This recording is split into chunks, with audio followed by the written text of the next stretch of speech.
আসসালামু আলাইকুম রহমতুল্লাহি আলহামদুলিল্লাহ।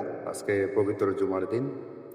আজকের এই দিনটি মুসলিম উম্মার জন্য, সারা পৃথিবীর মুসলমানদের জন্য অত্যন্ত গুরুত্বপূর্ণ ও ফজিলতপূর্ণ, তাৎপর্যপূর্ণ একটি দিন। আজকের এই দিনে সবার জন্য আমরা প্রাণ খুলে দোয়া করব। বিশেষ করে যারা আমাদের আপনজন অন্ধকার কবরে শায়িত, জুমার দিন তারা বিশেষভাবে সাপ্তাহিক ছুটি পেয়ে থাকে, তাদের জন্য প্রাণ খুলে দোয়া করবো আল্লাহ তাআলা যেন তাদেরকে মাফ করে দেন। আরও আমাদের দোয়ায় শরীক রাখবো। বিগত এক সপ্তাহে দেশের প্রথিত দশা অসংখ্য ওলামায়ে আমরা চলে গেছেন, পরপারে পাড়ি জমিয়েছেন, আল্লাহ তাআলার সান্নিধ্যে চলে গেছেন।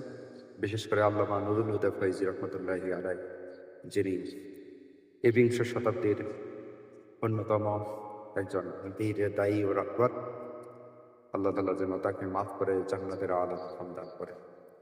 পৃথিবীর প্রান্তে প্রান্তে যত মোমেন মোমেনাতরা রয়েছেন, যত মুসলিম মুসলিমাত রয়েছেন, সারা পৃথিবীর মানুষের জন্য প্রাণ খুলে দোয়া করব। বিশেষ করে যারা মাসলুম, অকাতরে, অনাহারে, নির্যাতিত, নিপীড়িত, নিষ্পেষিত, যাদের উপর প্রতিনিয়ত বছরের পর বছর, যুগের পর যুগ অন্যায়, অত্যাচার, অবিচারের স্টিমরোলার চালানো হচ্ছে তাদের উপর, সে সমস্ত মা বোন ভাই বোনদেরকে আল্লাহ তাআলা যেন সর্ব অবস্থায় হেফাজত করে। পাশাপাশি সমস্ত দেশবাসী, বাংলাদেশ সহ পৃথিবীর প্রান্তে প্রান্তে যে সমস্ত মোমেন মোমেনাত, মুসলমান মুসলিমাত রয়েছেন, তাদের জন্য প্রাণ খুলে দেওয়া হয়।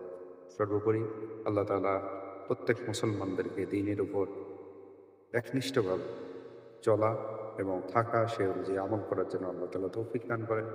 আল্লাহুম্মা আমিন, আল্লাহুম্মা আমিন, আল্লাহুম্মা আমিন।